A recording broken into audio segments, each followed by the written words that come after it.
अध्याय 89. भृगु ऋषीद्वारा श्रीदेवांची परीक्षा आणि भगवंताद्वारे मृत बालकांना परत आणणे.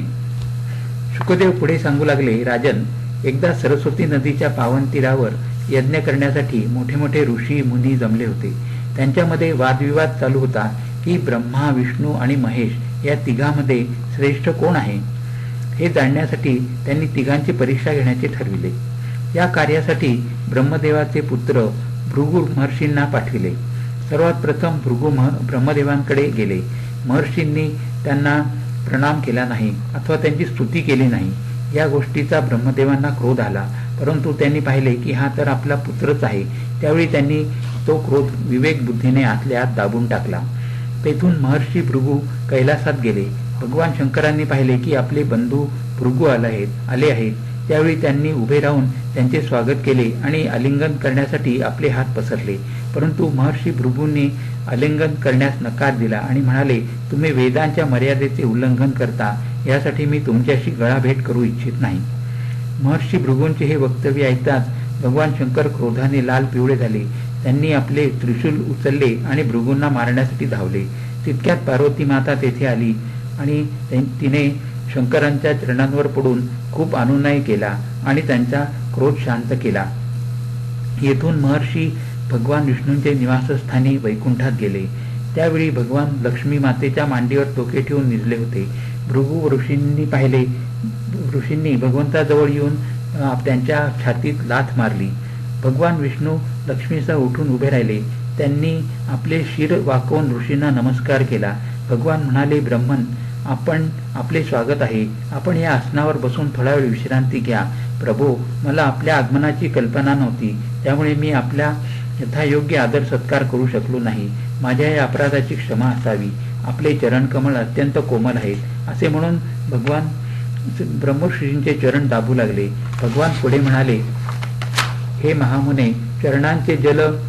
आपल्या चरणाचे जल तीर्थांना सुद्धा तीर्थ बनविणारे आहे. या जलाने आपण या वैकुंठ लोकास तसेच मला आणि माझ्यामध्ये अंतर्यामी बसलेल्या लोकपालांना पवित्र करावे. आपल्या चरण स्पर्शाने माझे सर्व पाप धुतले गेले. आता आपल्या चरणांनी चिन्हित माझ्या छातीवर लक्ष्मीचा सदैव निवास राहील. भगवंताचे हे वक्तव्य ऐकल्यावर भृगु ऋषी अत्यंत आनंदित झाले आणि तृप्त झाले. ते वैकुंठातून निघून ब्रह्मवादी ऋषींच्या सत्संगात आले. त्यांनी ब्रह्मा, विष्णू आणि शंकर यांच्या निवासस्थानी आलेल्या अनुभवाचे वर्णन करून सांगितले. यानंतर भगवान विष्णूंना सर्वश्रेष्ठ मानण्यात येऊ लागले. शुकदेव परीक्षिताला पुढे सांगू लागले, राजन, द्वारकापुरीमध्ये एक ब्राह्मण राहत होता. त्याच्या भार्येस पुत्रप्राप्ती झाली, परंतु त्या शिशूस पृथ्वीचा स्पर्श होताच त्या बालकाचा मृत्यू झाला. तो ब्राह्मण त्या शिशूचे मृत शरीर घेऊन राजमहालाच्या मुख्य द्वाराजवळ आला. शिशूस तेथे ठेवून मोठ्या स्वरात म्हणू लागला, माझ्या मुलाचा मृत्यू ब्राह्मण द्रोही, धूर्त, कृपण आणि विषयी राजाच्या कर्मदोषाने झाला आहे. जो राजा हिंसा परायण, तुष्टील आणि अतिंद्रिय असतो, त्याला राजा मानून सेवा करणारी प्रजा दरिद्री होऊन दुःखावर दुःख भोगीत राहते. अशा प्रकारे त्याची 9 बालके मृत्युमुखी पडली. प्रत्येक वेळी तो मृत बालकास घेऊन येऊन अपशब्द बोलीत असे. 9व्या वेळी जेव्हा तो मृत बालकास घेऊन आला, त्यावेळी अर्जुन श्रीकृष्णाबरोबर बसला होता.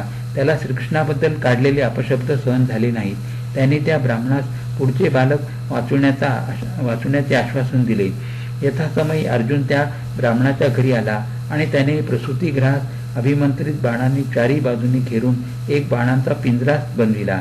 अर्जुनाने असा प्रण केला की जर तो त्या ब्राह्मणाचा मुलगा वाचवू शकला नाही तर स्वतः अग्नीमध्ये प्रवेश करेल. प्रसूतीची वेळ आली आणि त्या विप्रपत्नीने 10व्या वेळी पुत्रास जन्म दिला.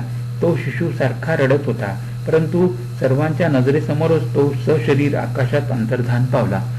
ब्राह्मणाने अर्जुनाची निंदा करण्यास सुरुवात केली. त्यावेळी अर्जुनाने योगबलाने संयमनीपुरी मध्ये प्रयाण केले. या ठिकाणी भगवान यमराज निवास करतात, परंतु त्याला तेथे ब्राह्मण पुत्र दिसला नाही. नंतर शस्त्र घेऊन तो क्रमशः इंद्र, अग्नी, निरुती, वरुण, वायू आदी पुरींमध्ये तसेच अन्य 2 लोकात गेला, परंतु तो ब्राह्मण बालक कोठेच सापडला नाही. शेवटी निराश होऊन तो परत आला आणि अग्नीमध्ये प्रवेश करण्याचा विचार करू लागला. त्यावेळी श्रीकृष्णांनी त्याची समजूत काढली आणि बरोबर घेऊन आपल्या दिव्य रथातून ते पश्चिम दिशेस प्रस्थान त्यांनी केले.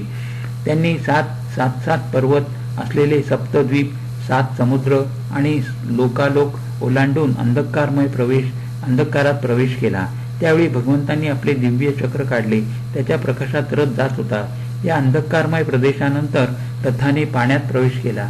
थोडे अंतर गेल्यावर तेथे एक सुंदर महाल होता. त्यात मण्याचे सहस्त्र खांब होते. त्या महालात शेष भगवान विराजित होते. त्या शेष भगवानांच्या सुखमयी शय्येवर सर्व व्यापक महान प्रभावशाली परमपुरुषोत्तम भगवान विराजमान होते. त्यांची कांती श्यामल होती.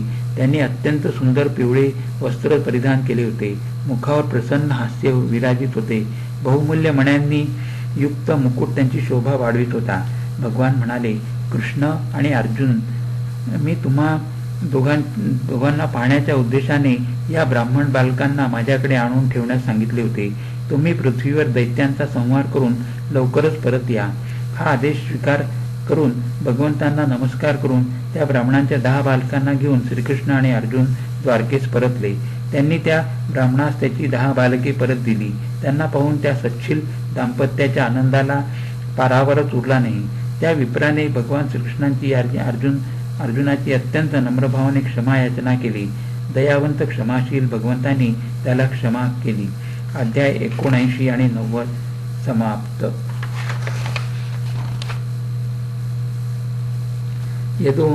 एकादश स्कंध. यदुवंशीयांना ऋषींचा शाप. शुकदेव सांगू लागले, राजन, श्रीकृष्ण बलरामांनी मिळून आणि अन्य यदुवंशीयांच्या बरोबर बहुसंख्य दैत्यांचा संहार केला. तसेच कौरवांप्रमाणे अधर्मी दुष्ट राजांचा पांडवांच्या हस्ते नाश करून पृथ्वीचा भार हलका केला. एवढे झाले तरी यदुवंशीय मात्र अत्यंत बलवान आणि मदोन्मत्त झाले होते. त्यांचा पराभव करणे देवतांना सुद्धा कठीण होते. त्यासाठी स्वधामी जाण्यापूर्वी या यदुवंशीयांचा सुद्धा नाश करून त्यांच्या भारापासून पृथ्वीस मुक्त करावे असा भगवंतांनी निश्चय केला. ब्राह्मणांच्या शापाचे निमित्त करून यदुवंशीयांचा संहार करविला त्यांनी आणि सर्वांना एकत्र करून आपल्या धामास ते घेऊन गेले. परीक्षिताने विचारले, गुरुदेव, यदुवंशीय तर धर्मपरायण ब्राह्मण भक्त होते, त्यांना ब्राह्मणांचा शाप कसा लागला? शुकदेव सांगू लागले, राजन, त्यावेळी विश्वामित्र, असित, दुर्वास, भृगु, कश्यप, वामदेव, अत्री, वशिष्ठ, नारद आदी महान ऋषीमुनी पिंडारक क्षेत्रात जाऊन राहू लागले होते. एके दिवशी काही यदुवंशीय उद्दिंड कुमार खेळत खेळत त्या क्षेत्रात जाऊन पोहोचले. त्यांनी खोट्या नाट्या नम्रतेने ऋषींना प्रणाम केला. त्यांनी जांबवती नंदन सांबा स्त्रियाच्या वेशात त्या ऋषी मुनींच्या जमावात नेले. ते त्या मुनींना विचारू लागले, हे महामुनेश्वर, ही सुंदर नेत्र असलेली तरुणी गर्भवती आहे. ही आपणास विचारू इच्छिते की यावेळी तिला पुत्र होईल का कन्या होईल, परंतु लज्जेमुळे ती काही विचारित नाही. आपण त्रिकाल ज्ञानी आहात. आपण कृपया सांगावे की हिला पुत्रप्राप्ती होईल का कन्या. ज्यावेळी कुमारांनी ऋषीवरांना अशा प्रकारे फसविण्याचा प्रयत्न केला त्यावेळी ते ऋषीगण भगवत प्रेरणेने अत्यंत क्रोधित झाले आणि म्हणाले, अरे मूर्खांनो, ही कन्या अशा एका मुसळास जन्म देईल जो तुमच्या कुलाचा संहार करील. मुनींच्या मुखातून ही वाणी ऐकून ते सर्व कुमार अत्यंत भयभीत झाले. त्यांनी तत्काळ सांबाच्या अंगावरील वस्त्र दूर केले. तेव्हा त्याच्यातून एक मुसळ बाहेर पडले. आता ते आपल्या करणीचा पश्चाताप करू लागले. सर्व राजकुमार ते मुसळ घेऊन भरलेल्या राजसभेत आले. त्यांनी घडलेली सारी घटना महाराज उग्रसेन यांना सविस्तर सांगितली आणि ते मुसळ दाखविले. उग्रसेन महाराजांनी त्या मुसळाचे तुकडे तुकडे करून त्याचे पीठ करून समुद्रात फेकून देण्याची आज्ञा केली. त्याप्रमाणे त्या लाकडी मुसळाचे बारीक चूर्ण समुद्रात टाकून दिले. मुसळाच्या लोखंडाचा जो भाग होता त्याचे तुकडे तुकडे करून समुद्रात फेकून दिले गेले. ते तुकडे एका माशाने गिळले. एका कोळ्याच्या जाळ्यात अन्य माशांबरोबर तो मासा सुद्धा आला ज्याने लोखंडाचे तुकडे गिळले होते. माशाच्या पोटातील लोखंडाचा तुकडा जरा नावाच्या व्याधाने आपल्या बाणाच्या टोकास लावला.